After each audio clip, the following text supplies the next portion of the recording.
Assalamualaikum warahmatullahi wabarakatuh. Alhamdulillahi rabbil alamin. Wal 'aqibatu lil muttaqin wa la 'udwana illa 'alal zalimin. Wassalatu wassalamu ala asyrafil anbiya'i wal mursalin wa ala alihi wa sahbihi wa man ihtada bihadiyatihi واستنى بسنته إلى يوم الدين. سبحانك لا علم لنا إلا ما علمتنا إنك أنت العليم الحكيم ولا حول ولا قوة إلا بالله العلي العظيم ولا حول ولا قوة إلا بالله العلي العظيم ولا حول ولا قوة إلا بالله العلي العظيم. قال رب اشرح لي صدري ويسر لي أمري واحلل عقدة من لساني يفقهوا قولي. أما بعد. Yang hormati lagi dikasihi sekalian ahli keluarga, yang hormati lagi dikasihi bunda itu cinta, yang dikasihi adik-adik, sanak saudara jauh dan dekat. Salat handai khususnya muslimin muslimat yang sudi mendengar mau'izah yang cuba saya sampaikan sekadar kemampuan dengan keizinan Allah Subhanahu wa taala, dengan kefakiran ilmu yang Allah berikan kepada saya. Mudah-mudahan menjadi pengajaran pada diri saya dan kepada keluarga saya dan kita sekalian insya-Allah. Muslimin muslimat yang dirahmati Allah sekalian. Lebih dahulu, pertama dan selamanya kita bersyukur kepada Allah Subhanahu wa taala. Dengan keizinan Allah Subhanahu wa taala, Allah beri lagi kita kehidupan, pinjaman kehidupan pada pagi yang mulia ini. Mudah-mudahan dengan pinjaman kehidupan yang Allah kurniakan pada kita pada pagi ini, pagi Sabtu 9 Rabiul Awal 1443 Hijrah, sama dengan 16 Oktober 2021, hari Sabtu. Mudah-mudahan hari ini membawa kebaikan. Allah beri kita kebaikan sepanjang kehidupan kita pada hari ini, pada kita sekeluarga,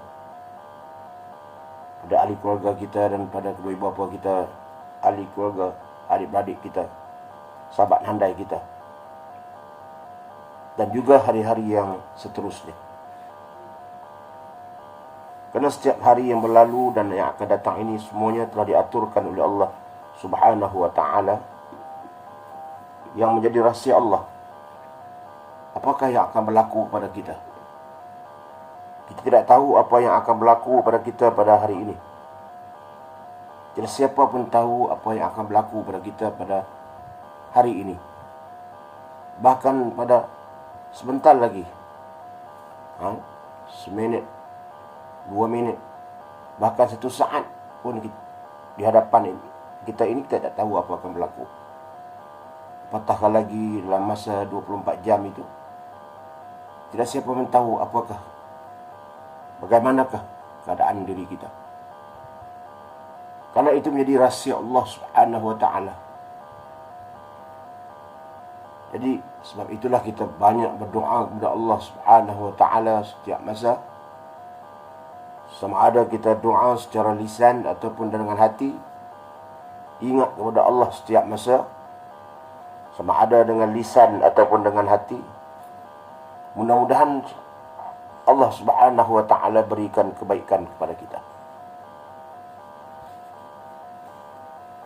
Muslimin muslimat yang dirahmati Allah sekalian, tidak berapa hari lagi kita akan menyambut hari kelahiran Rasulullah sallallahu alaihi wasallam, yakni 12 Rabiul Awal, yakni hari Selasa yang akan datang. Allahumma salli ala sayyidina Muhammad wa ala ali sayyidina Muhammad kama sallaita ala sayyidina Ibrahim wa ala ali sayyidina Ibrahim.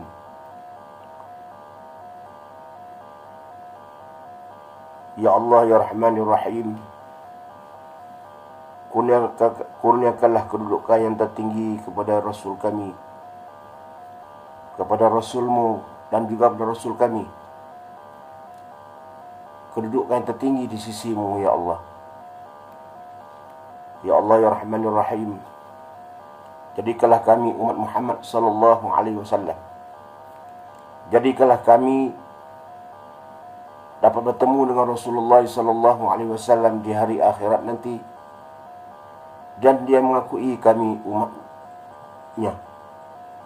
Dia mengakui kami sebagai umat yang mengikuti jejak langkahnya, walaupun kami tidak pernah bertemu dengannya, tapi cinta kami kepadanya amat mendalam. Kami amat cinta kepadanya, kami amat rindu kepadanya. Ya Allah ya Rahman ya Rahim, izinkanlah kami dapat minum di telaga Kausarnya. Ya Allah ya Rahman ya Rahim, kami redha Islam menjadi agama kami. Kami redha Engkau menjadi Tuhan kami, dan kami redha Islam menjadi agama kami, dan kami redha Muhammad itu menjadi Rasul, menjadi Nabi dan Rasul kami. Allahumma amin. Muslimin muslimat yang dirahmati Allah sekalian, pada pagi ini saya nak meneruskan lagi kitab yang ditinggalkan, yang ditulis oleh almarhum Tuan Guru Datuk Ni Abdul Aziz bin Nikmat, yaitu persiapan menghadapi kematian. Muslimin muslimat rahmati Allah sekalian, seperti mana yang kita tahu, hidup dan mati ini merupakan lumrah kehidupan. Mati, hidup lawannya mati. Hidup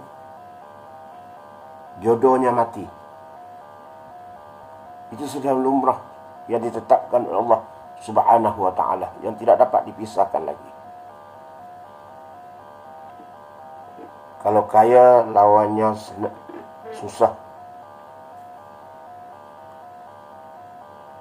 Semua ada pasangan. Kalau kaya lawannya susah, ada lagi peluang untuk kita menjadi senang, walaupun kita susah.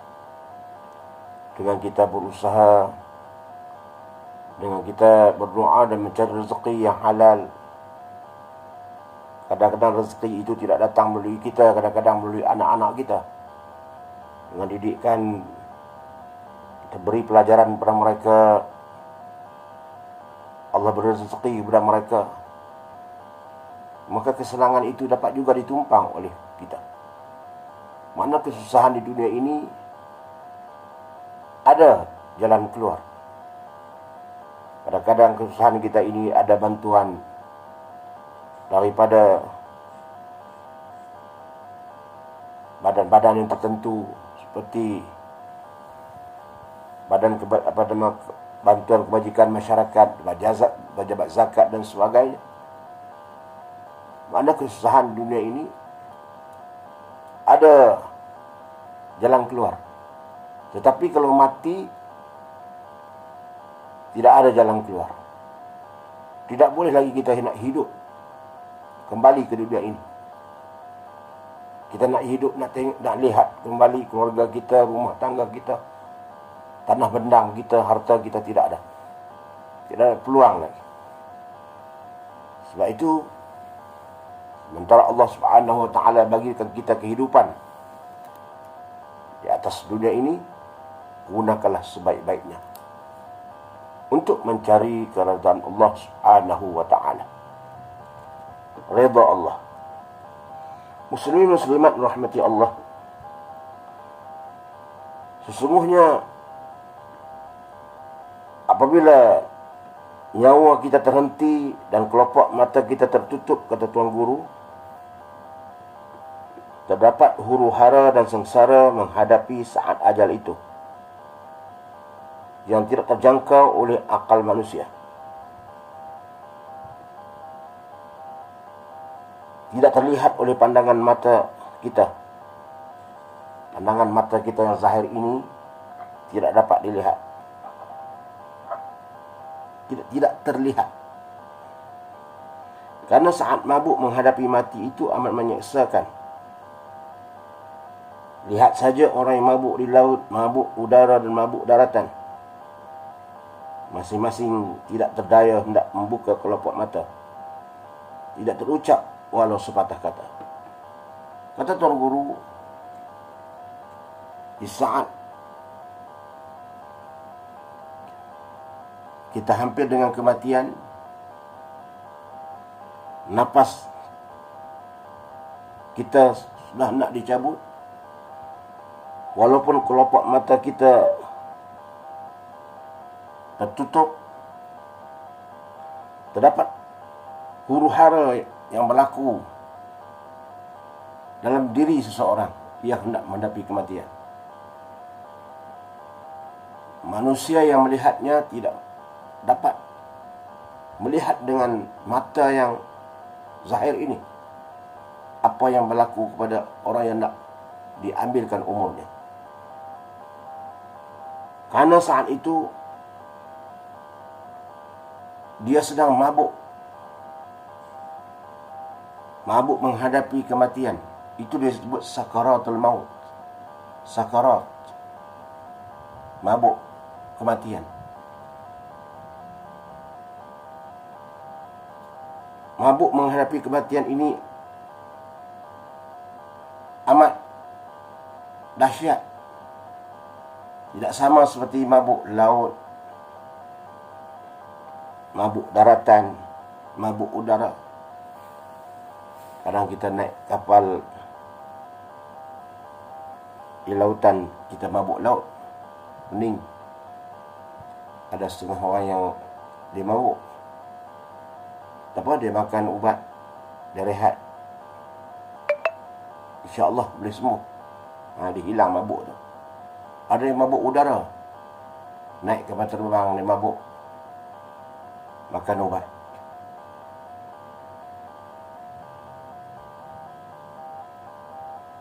Dan mabuk daratan, naik kenderaan, kadang-kadang dia pening, dia macam mabuk lah. Kadang dengan muntah semua cukup, makan ubat, lega. Tetapi mabuk sakaratul maut, sakarat itu mabuk kematian ini amat menakutkan. Dan kita pun berdoa kepada Allah Subhanahu wa taala dalam doa kita agar Allah Subhanahu wa taala meringankan kita di saat ajal kita, saat nyawa kita hendak diambil oleh Allah Subhanahu wa taala. Waktu kita sakaratul maut, mabuk dalam keadaan kita nak diambil nyawa itu, Allah ringankan. Sebab itu ada doa, Allahumma hawin alaina sakaratul maut. Ya Allah, ya Tuhanku, ya Allah, ya Tuhan kami, ringankanlah, hawin alaina sakaratul maut, ringankanlah ketika mana kami dalam keadaan mabuk nak menghadapi kematian. Allah mahwin alaina fi sakaratil maut an-najati minan nar, dan kejayaan kami daripada membebaskan diri kami daripada azab api neraka. wal afu 'anil hisab, dan beri keampunan kepada kami ketika mana kami di hari perhitungan, hari penghisaban. Itu antara doa kita. Allahumma hawin alaina fi sakaratil maut. Fi sakaratil maut. Makna dia, ya Allah, ringankanlah saat kami ketika mana kami berada dalam keadaan mabuk menghadapi kematian. Dia bukan macam mabuk laut apa mabuk, tidak. Sakaratul maut mabuk lain. Dalam keadaan dia tak dapat nak bayang. Mabuk yang tak, bukan mabuk macam mabuk di dunia ini, tidak. Mabuk sakaratul maut ini kita dalam keadaan huru-hara, dalam keadaan kita cempera. Jiwa kita, jiwa orang yang nak meninggal itu, mata zahir manusia tidak dapat melihat. Sama juga seperti mana dalam ayat Al-Quran yang lain, Allah sebut dalam surah Al-Hajj, kalau tak silap saya, maaf jika tersilap, saat berlakunya datangnya kiamat, yauma tarawunaha sasukara wa ma hum bisukara wa taranna sasukara wa taranna sasukara wa ma hum bisukara walakinna azaballahi syadid. Kamu melihat pada hari itu, hari kiamat itu, manusia dalam keadaan yauma tarawunaha sasukara. Kamu melihat manusia pada hari itu seperti keadaan mabuk. Apabila datangnya kiamat, kamu akan melihat manusia pada hari itu seperti orang mabuk. Wa ma hum bisukara, tapi mereka itu bukan mabuk. Bukan mabuk seperti mana yang mabuk-mabuk yang ada di dunia sekarang ini. Walakinna azaballahi syadid, tapi mabuk mereka kerana melihat azaballahi syadid. Kiamat yang dahsyat itu, mereka menjadikan diri mereka seperti dalam keadaan mabuk. Hari kiamat itu, yauma tarawunaha sasukara wa ma hum bisukara walakinna azaballahi syadid. Sehingga hari kiamat itu dikatakan dalam Quran itu lagi, bayi yang mengandung boleh menggugurkan anak kandungannya kerana kedahsyatannya. Itu dahsyatnya hari kiamat. Yang saya nak ambil di sini sukara. Dalam mabuk kematian ini, kita minta Allah hawin alaina, ringankan. Ringankan sakratul maut, mabuk kematian itu.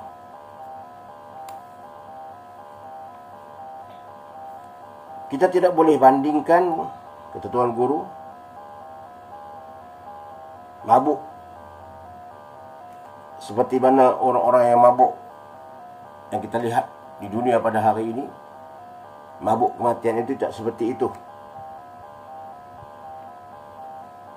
Malah orang-orang muqarrabin, orang-orang muqarrabin, orang yang dekat dengan Allah Subhanahu wa ta'ala, bahkan golongan awliya, golongan wali-wali Allah yang dekat-dekat dengan Allah, orang yang dekat dengan Allah, waliullah, juga gemetar menghadapi saat sakratul maut, yang mana apabila sakratul maut, sakarat, mabuk kematian itu dan akhirnya dimatikan, itulah saat penentu bagi hidupnya yang telah berakhir itu, sama ada dia mati dalam keadaan husnul khatimah ataupun su'ul khatimah. Dua keadaan saja manusia ini. Dalam bila dia sakaratul maut, kemudian nak ambil nyawanya, dalam dua keadaan, husnul khatimah ataupun su'ul khatimah. Sesungguhnya iblis akan berusaha habis-habisan di saat akhir ini untuk merosak iman manusia dengan segala helah dan tipu daya. Saat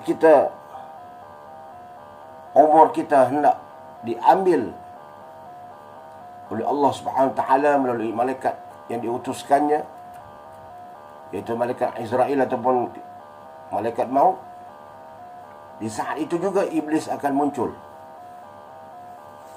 Iblis akan muncul dan akan merompak iman yang ada dalam dada kita. Sebab itu dikatakan dia akan merupa bermacam-macam bayangan dalam orang yang sakaratul maut. Yang saat dia mabuk kematian ini, dalam keadaan jiwanya yang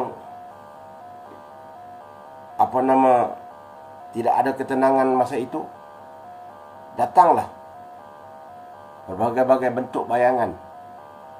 Iblis merompak iman. Dia hendak merompak iman manusia pada masa itu dengan tipu helah dia.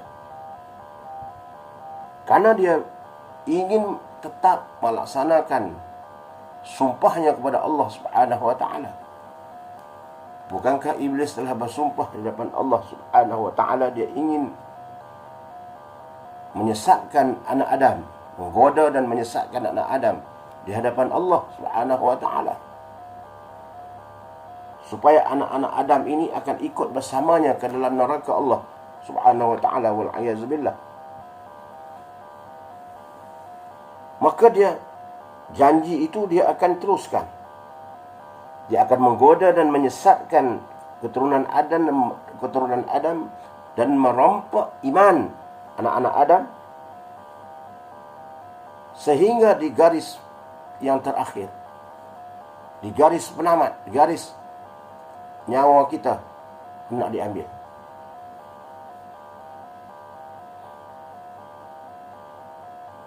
Karena ini janji dia. Wa iz qala rabbuka lil malaikati inni ja'ilun fil ardi khalifah.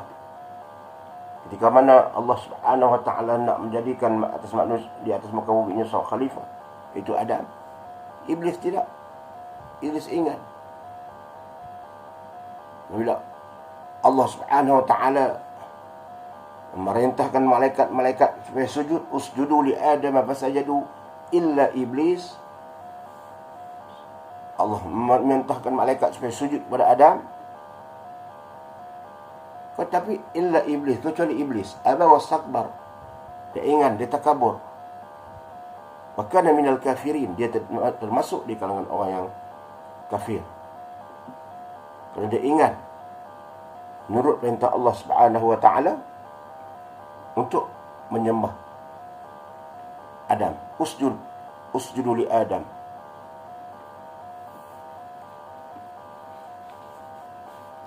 Dia akan mencari jalan.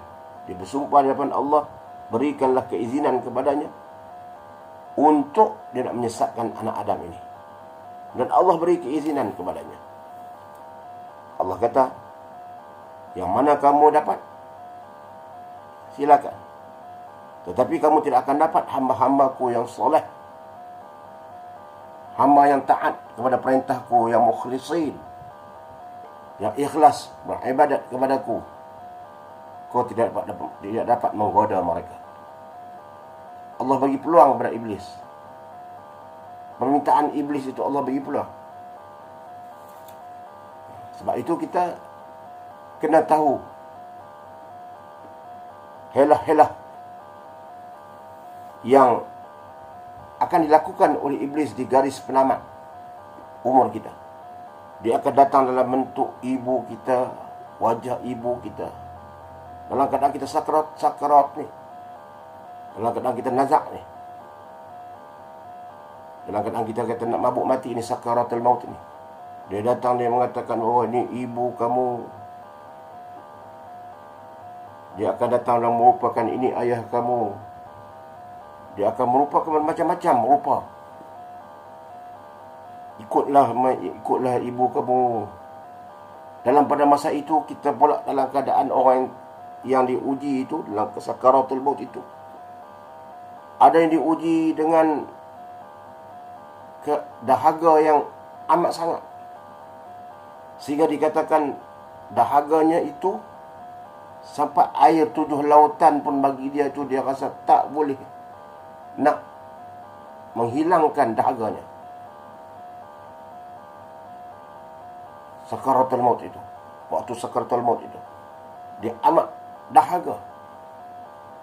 Mata kasar manusia tidak dapat melihat. Bila dahaga itu datanglah iblis. Dia datang dalam berbagai bentuk. Dia membawa dan menayangkan air kepada kita, dengan syarat kita mengaku bahawa dialah, kita nak ikut jejak, kita mengaku dia sebagai Tuhan kita. Kadang-kadang dia main dalam bentuk mak kita merayu, ikutlah kata-katanya yang iblis tadi ni. Macam-macam bentuk. Kita ingat macam mak kita betul. Tidak bagi kita satu bentuk minuman untuk hilang dahaga. Bagi orang yang tak tahan tu, dia pun mengaku kata iblis itu sebagai Tuhannya, kerana nak hilangkan dahaga tadi. Tapi bukan air yang diberi. Walaupun air yang diberi itu bukan air yang sebenar. Itu hanya mainan perasaan yang dia goda kita. Tidak menghilangkan dahaga kita. Itu juga ibu kita yang datang itu kan ibu kita yang sebenar. Ibu kita merayu bermacam-macam, ikutlah yang menyeru ini, ikutlah yang datang iblis yang datang merupa macam-macam itu, ikutlah dia. Ni ibu kamu ni, kamu tak percaya kepada dia. Macam-macam bentuk. Kadang bila kita hilang pertimbangan pada saat sakaratul maut itu, kita pun mengaku, dalam keadaan kita mengaku itu Allah ambil nyawa kita, maka kita mati dalam keadaan wal'iyazbillah, mati dalam su'ul khatimah. Ini sakaratul maut, macam-macam keadaan yang akan datang. Mudah-mudahan Allah ringankan kita, jauhi kita dengan ujian yang seperti itu. Kita takut dengan sakaratul maut. Bahkan ahli awliya dan muqarrabin, orang yang dekat dengan Allah sendiri pun takut dengan saat kematian itu, sakratul maut itu. Sebab itu ada doa diajar khusus, disebutkan Allah mahwin alina fi sakaratil maut wan najati minan nar wal ahwa 'anil hisab. Diajar muslimin muslimat rahmati Allah sekalian. Jika kita ikuti beberapa riwayat sahabat radhiyallahu anhu, ada sahabat yang meriwayatkan, yang menggambarkan sikap mereka dan pandangan mereka mengenai apakah sebenarnya kematian itu. Kita akan melihat betapa mereka amat gerun menghadapi apa yang dikatakan mati itu. Jika kita ikuti sejarah riwayat sahabat radhiyallahu anhum ajma'in, kita akan dapat melihat macam mana gambaran sikap mereka mengenai kematian. Itu sahabat. Apakah sifat sahabat mengenai kematian itu? Kita akan dapat melihat betapa gerunnya mereka dengan kematian itu, walaupun mereka peringkat sahabat. Diriwayatkan apabila Sayyidina Umar bin Al-Khattab, Sayyidina Umar, sahabat Rasulullah SAW yang dekat, Khalifah Islam, Amirul Mukminin yang kedua selepas Abu Bakar, Di atas Abu Bakar, Umar. Lepas Umar, Osman. Dan Osman Ali. Itu Khalifah Rashidin.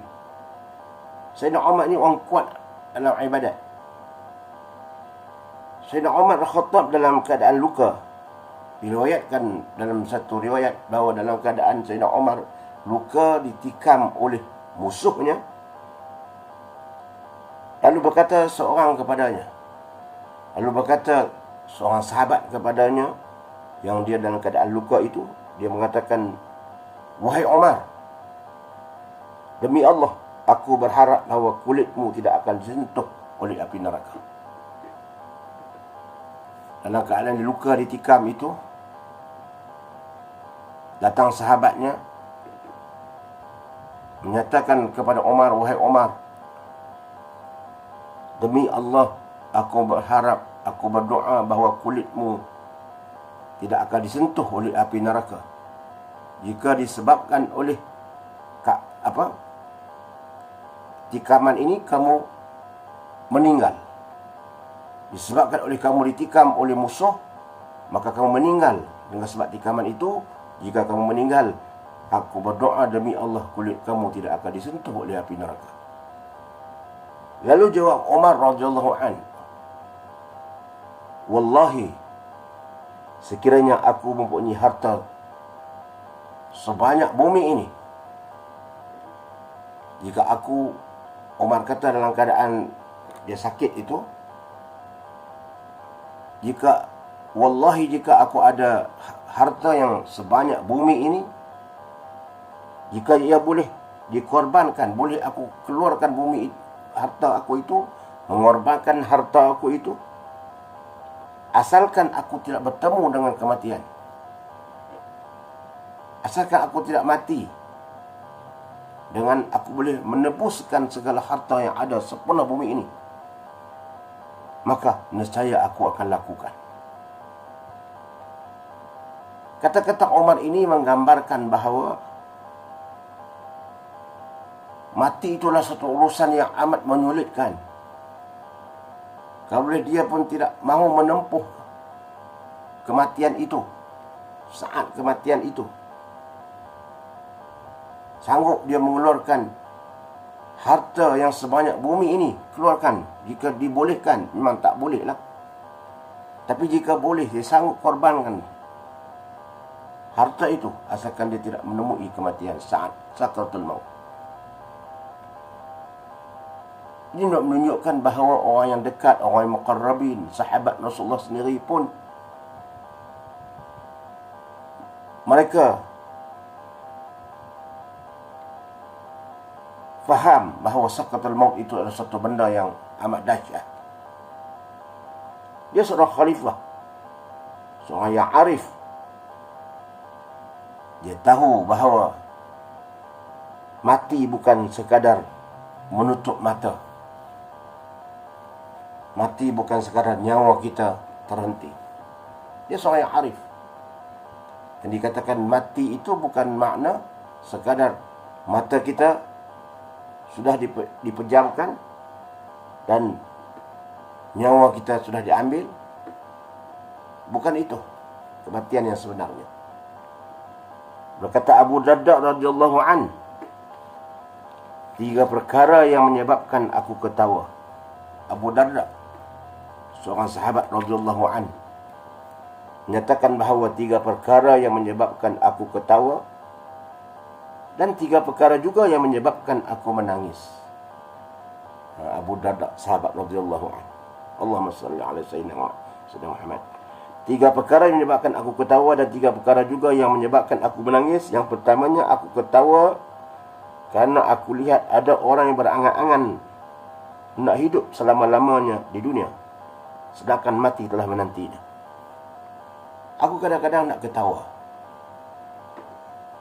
melihat manusia yang berangan-angan untuk hidup selama-lamanya di dunia ini. Dia rasa dia hidup selama-lamanya.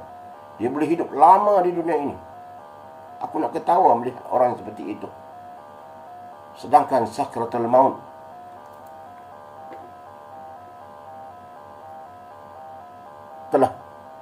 menantinya.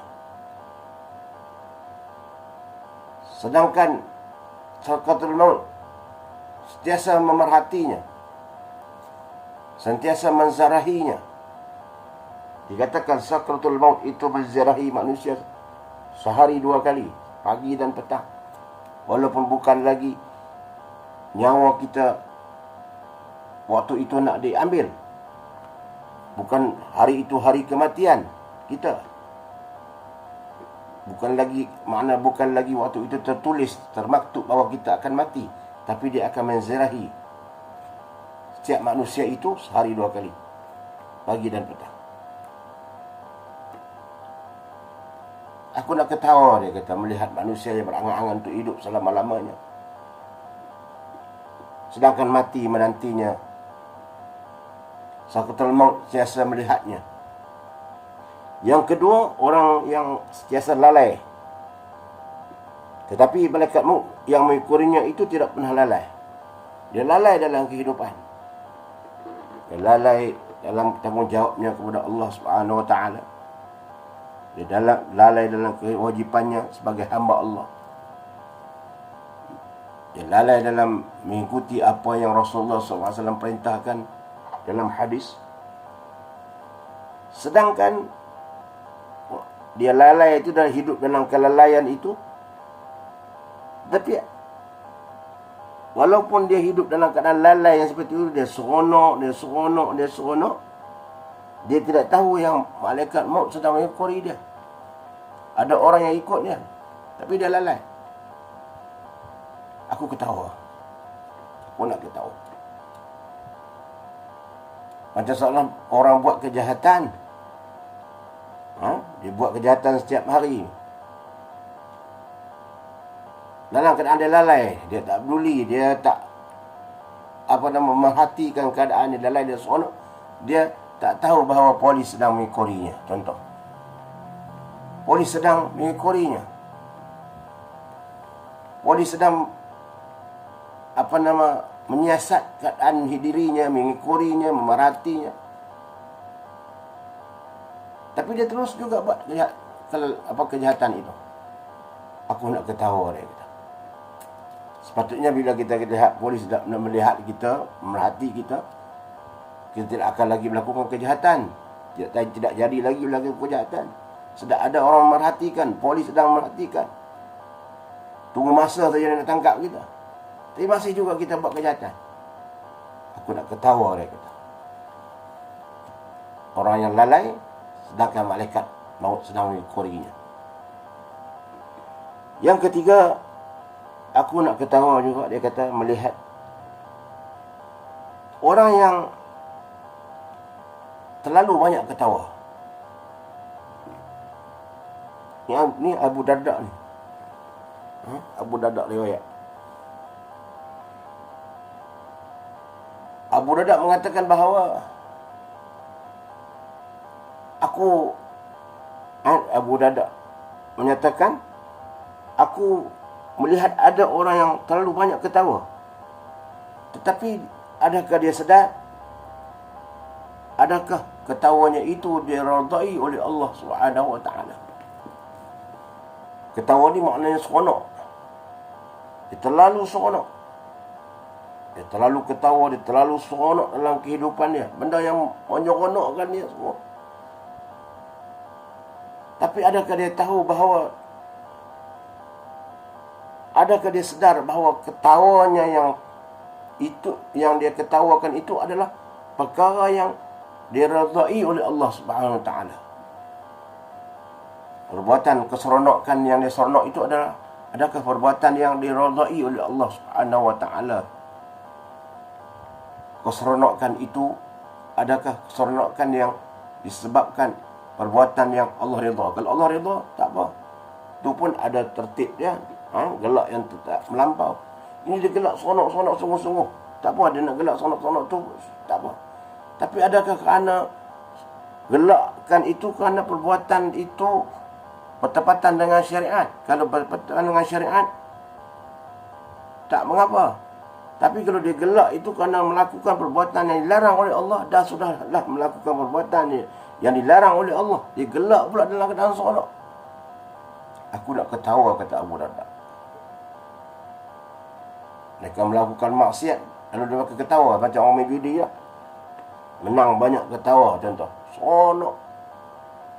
Gelak. Untung banyak, dapat duit banyak. Tikam nombor. Main nombor dapat beribu-ribu, bahkan ada yang berjuta.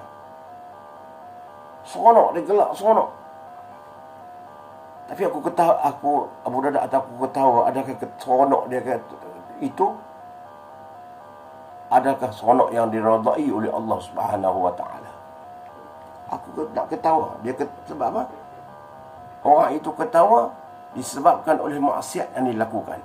Dapat duit yang banyak, pandai main nombor contoh. Dia ketawa sungguh-sungguh, gembira. Padahal ketawanya itu disebabkan oleh perbuatan mungkar yang dilakukan. Sepatutnya bagi orang yang beriman, perbuatan mungkar dia tidak akan ketawa. Dia akan menangis. Kalau tak menangis pun dia akan sedih. Dia istighfar kepada Allah Subhanahu wa taala, minta ampun. Tapi tidak. Yang ini dia ketawa. Sudahlah buat maksiat, dia ketawa lagi. Aku heran. Aku pun nak ketawa, kata Abu Darda, dengan sikap manusia ini. Dan yang menyebabkan aku menangis pula, kata Abu Darda, 3 perkara yang mengatakan dia nak ketawa, dan 3 perkara yang menyebabkan bahawa dia nak menangis. Adapun yang menyebabkan aku menangis itu, pertama, apabila Rasulullah SAW wafat dan diikuti oleh sahabat-sahabat yang lain, aku menangis. Jika Rasulullah SAW wafat, aku menangis. Ketika sahabat-sahabat Rasulullah SAW wafat, aku menangis. Abu Darda kata, aku menangis. Semua makhluk, semua sahabat menangis ketika kewafatan Rasulullah SAW. Itulah kemuliaan yang Allah berikan kepada Muhammad SAW. Kematiannya ditangisi bukan saja oleh penduduk bumi, bahkan dia juga kematian Rasulullah SAW ditangisi oleh penduduk langit, yakni malaikat. Sahabat-sahabat menangis. Mereka kehilangan sahabat. Mereka kehilangan Rasul yang selama ini mengajar mereka erti kebenaran, yang selama ini duduk bersama mereka, berkorban bersama mereka, dan mereka sanggup berkorban demi Rasulullah. Mereka mengorbankan diri mereka, nyawa mereka kepada perjuangan Rasulullah SAW. Harta mereka korbankan untuk perjuangan Rasulullah SAW.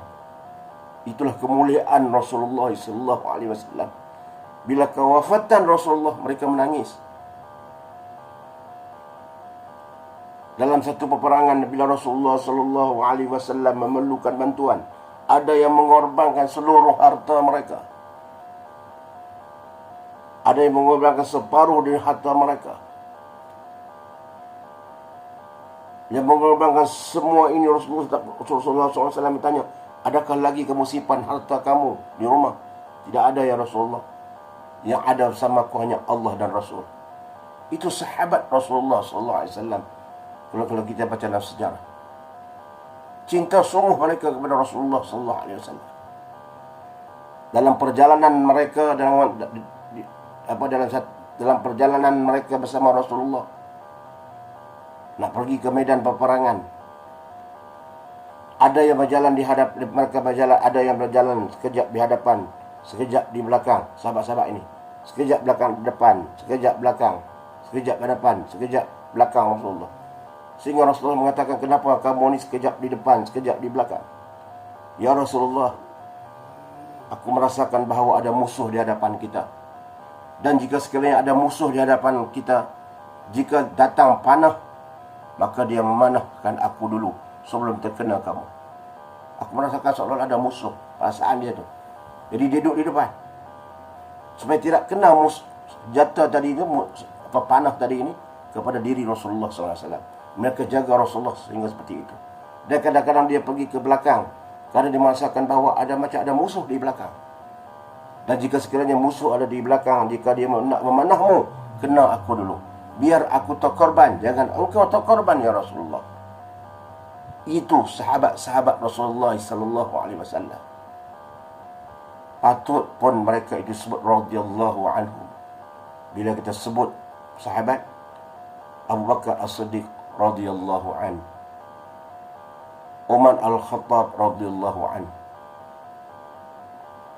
semua Allah redha dengan mereka, dengan pengorbanan mereka kepada Rasulullah sallallahu alaihi wasallam, dengan keikhlasan mereka.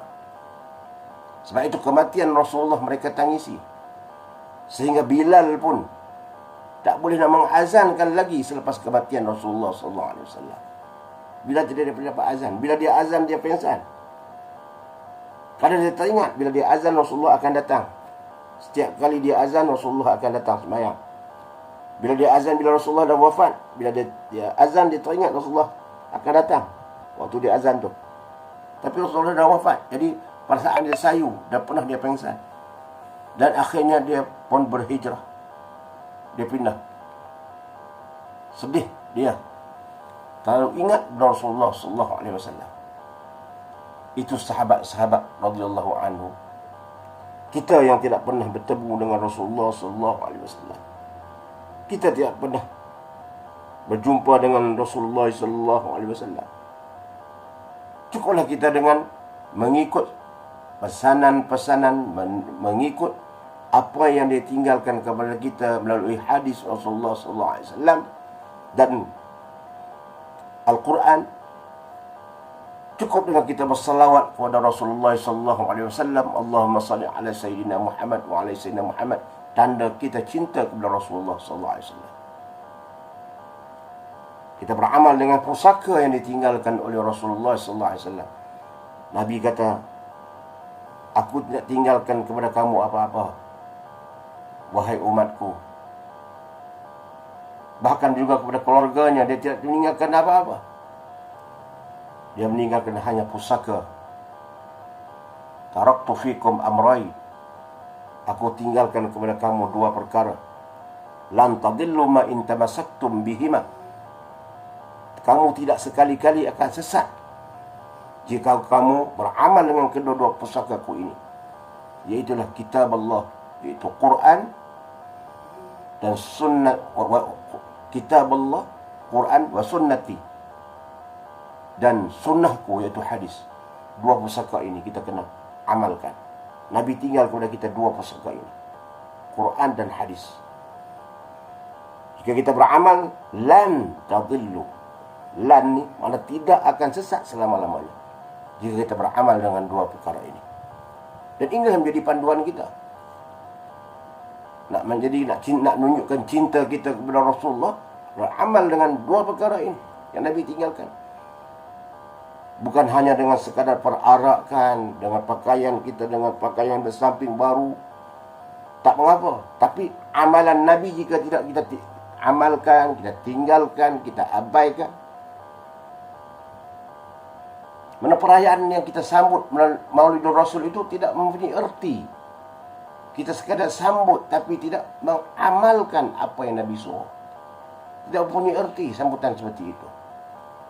Bahkan bagi mereka yang menentang ajaran Nabi, tapi sambut Nabi, sambut kelahiran Nabi, lagi tidak mempunyai manfaat, tidak mempunyai erti apa-apa. Sambut kelahiran Nabi, tapi menentang ajaran Nabi, mempertikaikan ajaran Nabi, mempertikaikan hadis-hadis Nabi, mempertikaikan Al-Quranul Karim, tapi sambut Nabi. Ini amat tidak bertepatan. Muslimin muslimat yang rahmati Allah sekalian,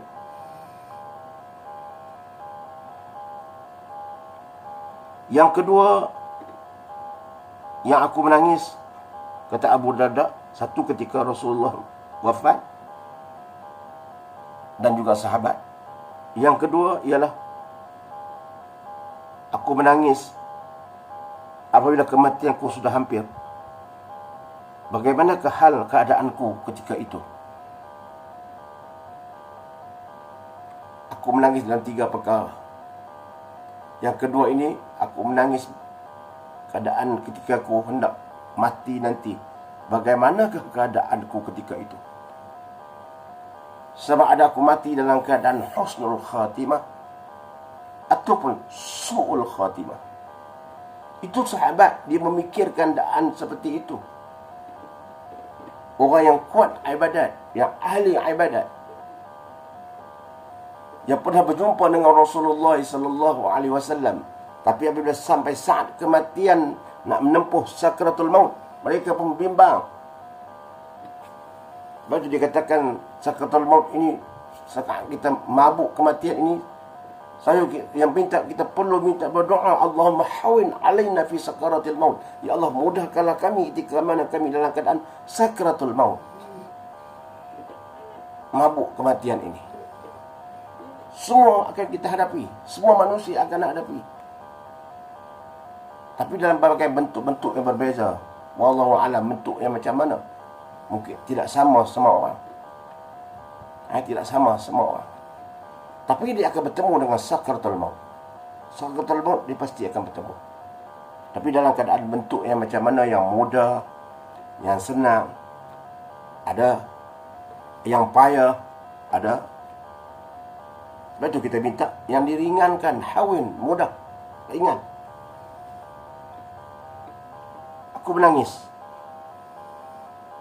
apabila kematianku sudah hampir. Aku takut. Dan kita pun takut. Apabila saat kematian kita nanti, kita nak meninggalkan ahli keluarga kita, anak-anak kita. Itu satu bab. Atau mungkin kita boleh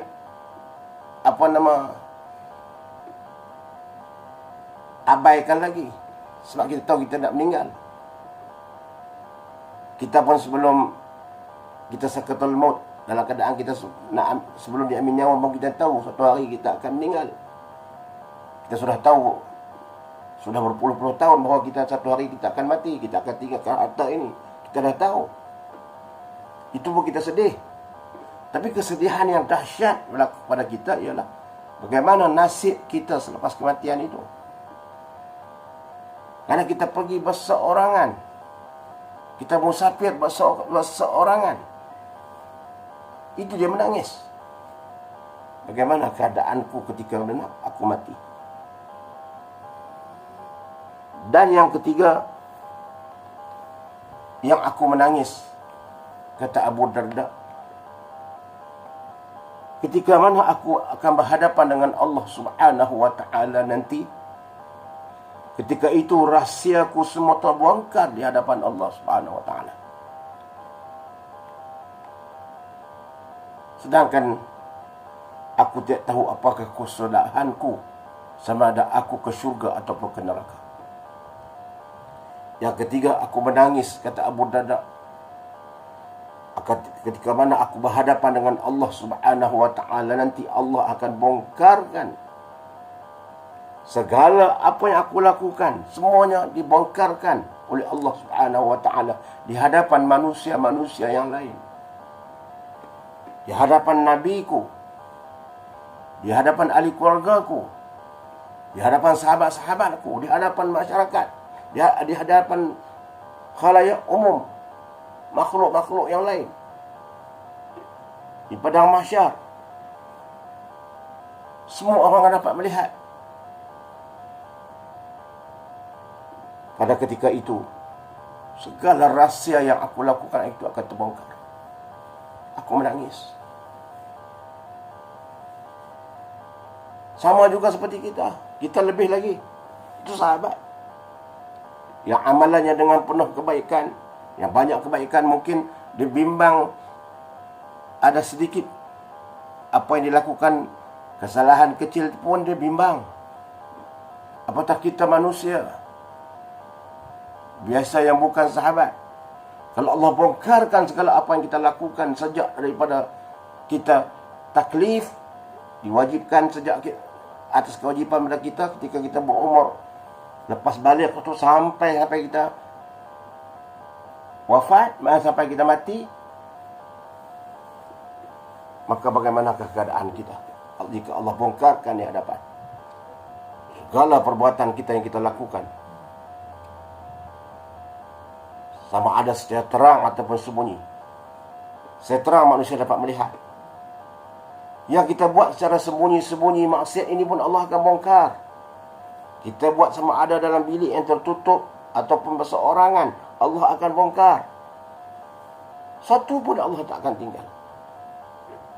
Waman ya'mal misqala zarratin khairan yarah, waman ya'mal misqala zarratin syarran yarah. Buat perkara yang sekecil debu, sebesar atom, walaupun hanya sekecil debu, Allah akan menghitungnya. Keburukan kebaikan itu Allah akan hitung, dan keburukan yang sekecil debu itu pun Allah akan hitung. Allah akan pamerkan. Ada juga hadis yang beritahu bahawa Allah akan melindungi. Walaupun kita dibicarakan, Allah akan bongkarkan.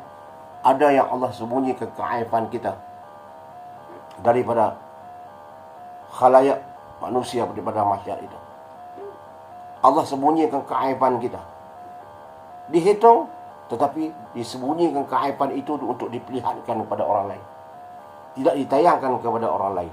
Ada dalam hadis. Iaitu bagi mereka-mereka yang di dunia ini tidak membuka keaiban orang, Allah sembunyikan keaibannya di hari akhirat. Aib kita yang kita lakukan yang manusia tidak tahu, Allah sembunyikan daripada orang-orang yang lain, manusia-manusia yang lain, yang entah berapa bilion, berapa trilion manusia sejak dari zaman Nabi Adam AS sehingga bayi yang terakhir lahir. Semua ada di padang mahsyar untuk menyaksikan hari perbicaraan itu. Nak panggil seorang-seorang itu, bahkan masa bertahun-tahun, wallahu alam, berpuluh-puluh tahun tak sampai gilirannya kita itu. Itulah yang dikatakan hari yang dahsyat.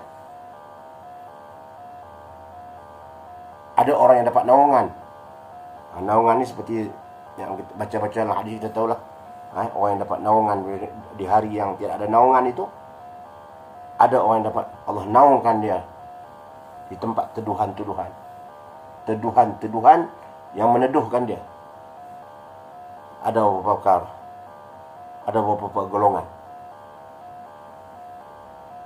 Baik, orang yang tak dibuka keaiban ini, walaupun dia dibicarakan, ialah orang yang tidak membuka keaiban orang di dunia. Allah tutup keaibannya di akhirat. Bagi orang yang suka membuka keaiban orang di dunia ini, aib orang dia menceritakan, dia mendedahkan kepada orang lain, di hari akhirat besok Allah akan dedahkan keaibannya kepada orang. Sebab itu dalam perkara keaiban ini, benda-benda aib ni jangan kita dedahkan kepada masyarakat. Jangan kita viralkan dalam masyarakat jika perkara itu membawa maruah seseorang itu tercemar. Dosanya itu antara dia dengan Allah Subhanahu Wa Taala. Mudah-mudahan dia bertaubat kepada Allah. Dan jika tindakan kita yang lebih baik lagi, kita bertemu dengannya. Jika sahabat kita itu, kita bertemu dengannya, kita berbincang dengannya, kita beri nasihat kepadanya. Ataupun jika kita bersalah, diri kita yang bersalah, contoh diri saya yang bersalah, ada kawan yang datang menegur, itu perkara yang lebih baik dan Allah suka daripada kita mengaibkan kesalahan kawan kita itu melalui maklumat yang ada sekarang inilah, dengan WhatsApp, dengan Telegram dan sebagainya, sehingga berjuta-juta manusia membacanya. Itu membuka keaiban. Dan bila kita membuka keaiban, di akhirat besok Allah Subhanahu Wa Taala akan membuka keaiban kita. Takut. Hanya kita boleh membuka keaiban ini ada beberapa perkara lah. Nanti boleh rujuk lah. Di mahkamah tak apa. Di mahkamah kita boleh buka aib macam suami isteri. Bila pergi ke jabat qadhi, dia menceritakan, kita kena cerita betul-betul lah. Walaupun ada keaiban isteri, suami isteri, itu keaiban di tempat yang tertutup. Adapun kita membuka keaiban orang di khalayak ramai ini yang tidak ada kepentingan apa-apa, cuba hanya seronok untuk nak menceritakan keaiban orang, maka di hari akhirat besok Allah akan buka keaibannya. Itu Abu Darda menangis. Jika mana dia berhadapan dengan Allah SWT, nanti Allah akan membongkarkan keaibannya. Dan dia tidak tahu apabila dibongkarkan segala amalannya, adakah amalannya itu boleh membawa dia ke syurga ataupun ke neraka. Itu yang aku takut. Takut Allah bongkarkan segala amalanku di hadapan manusia yang lain, aku tidak dapat memasuki syurga Allah. Aku takut. Sebab hari itu aku tidak tahu sama ada aku ke syurga ataupun ke neraka. Semua manusia tidak tahu. Kecuali Rasulullah SAW memang ahli syurga. Dan beberapa sahabat Rasulullah yang Allah namakan mereka ahli syurga. Muslimin muslimat rahmati Allah sekalian. Anas bin Malik berkata bahawa ada 2 hari yang manusia tidak ketahui apa yang akan berlaku. Anas bin Malik, antara hadis dia mengatakan, hadis ini ada lagi, tapi saya nak ambil 2 perkara yang dia berkata manusia tidak tahu 2 hari itu apa yang akan berlaku. Yang pertama iaitu hari di mana Allah akan membuat keputusan sama ada dia menjadi penghuni syurga atau penghuni neraka. Itu manusia tidak tahu. 2 hari itu manusia tidak tahu. Kita tidak tahu. Yang kedua,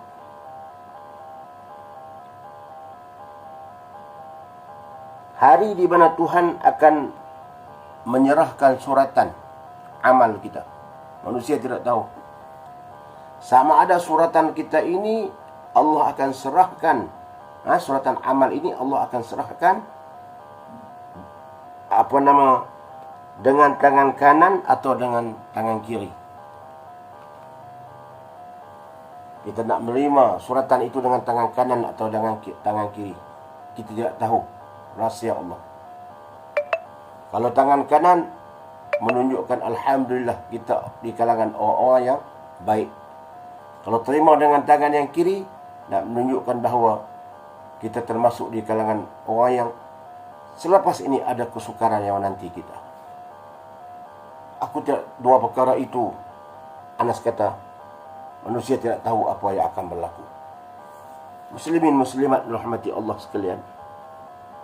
Itulah di antara apa yang disebutkan oleh Rasulullah sallallahu alaihi wasallam.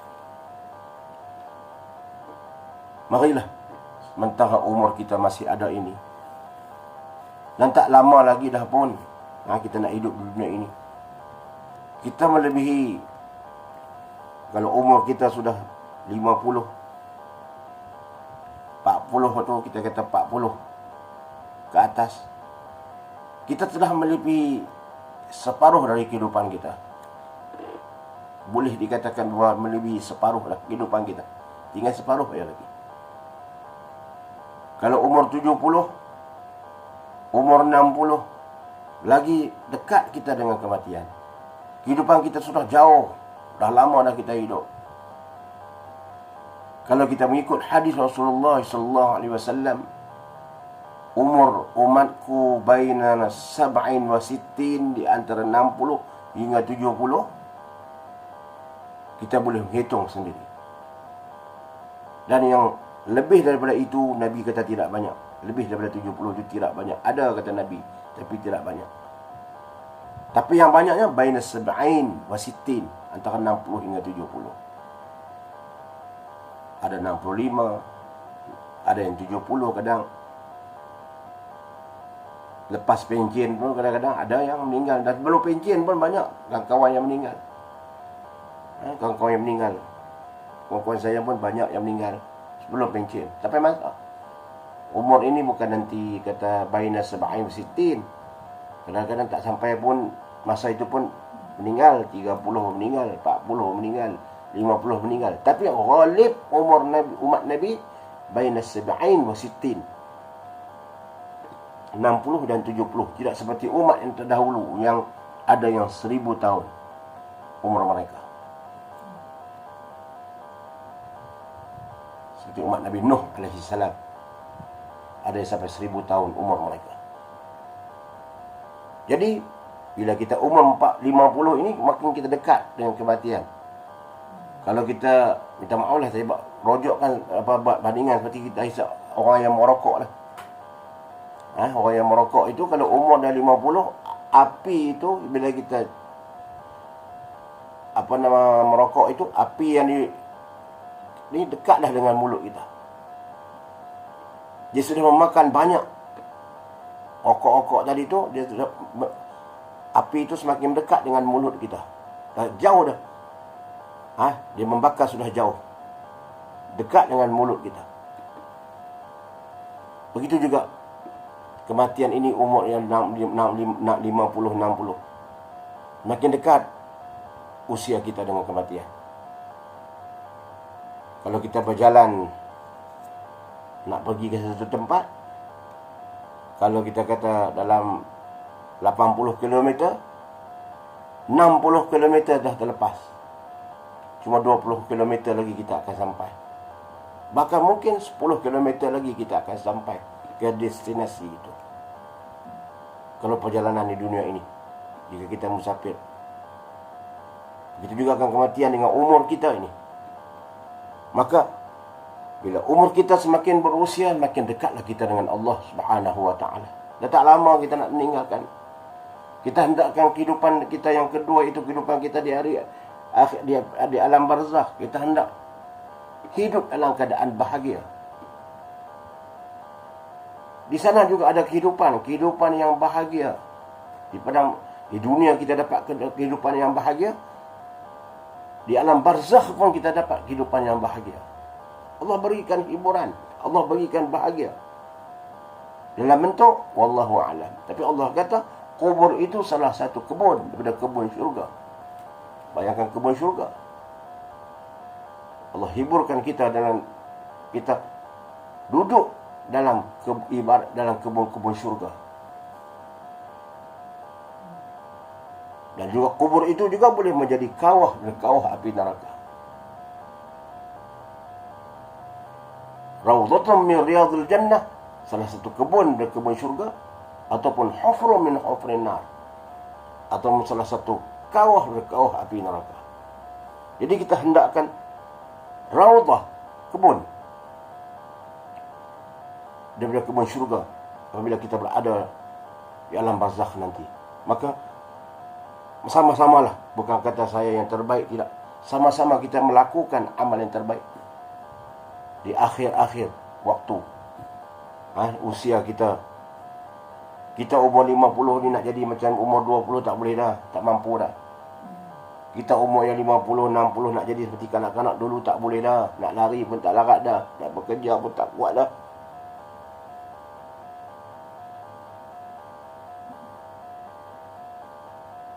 Maka banyakkan diri kita dengan kita istighfar, minta ampun kepada Allah. Kita banyakkan muhasabah diri kita.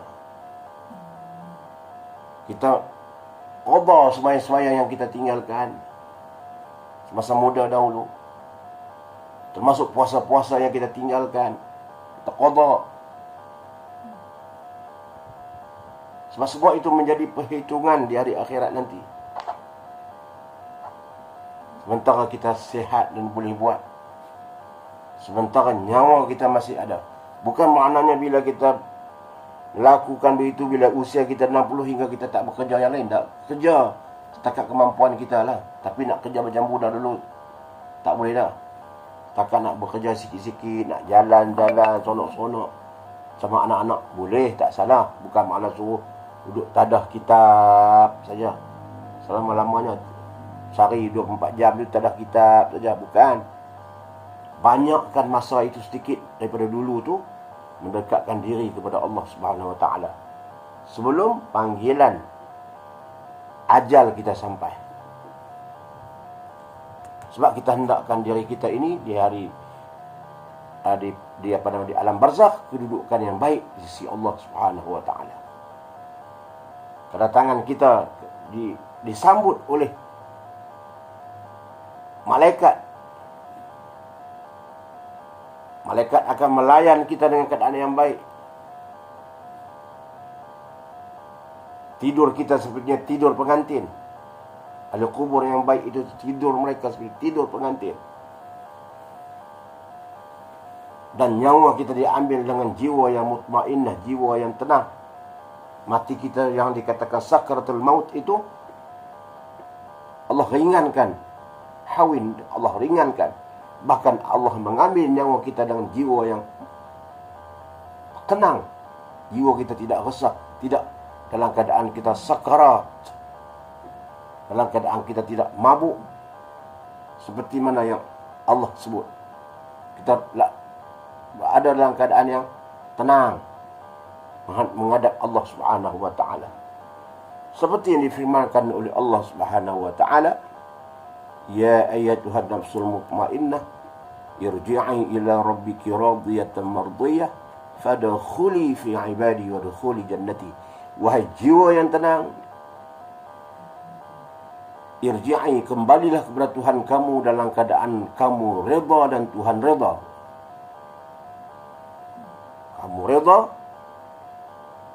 dan Tuhan pun redha. Redha meredai antara hamba dengan Tuhan, kita dengan Tuhan. Fadkhuli fi ibadi, masuklah kamu dalam kumpulan hamba pilihanku, kata Allah. Wadkhuli jannati, masuklah kamu ke dalam syurgaku. Ini orang yang husnul khatimah, pengakhiran yang baik. Mudah-mudahanlah sedikit sebanyak apa yang saya sampaikan ini memberi pengajaran pada diri saya dan pada ahli keluarga saya dan kepada muslimin muslimat yang sudi mendengar mau'izah sekadar kemampuan yang saya ambil daripada kitab yang dikarang oleh almarhum Tuan Guru Datuk Abdul Aziz bin Nikmat, iaitu persiapan menghadapi kematian.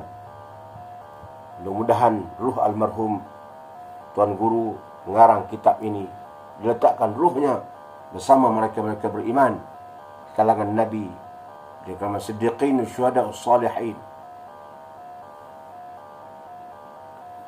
Hanya sekadar itu dapat saya sampaikan. Yang baik itu daripada Allah Subhanahu Wa Taala, yang lemah, yang tersilap, yang terkhilaf, semua itu adalah daripada kelemahan diri saya sendiri. Mohon maaf. Aqulu qawli hadza wa astaghfirullahal azim li wa lakum. Wassalamu alaikum warahmatullahi wabarakatuh.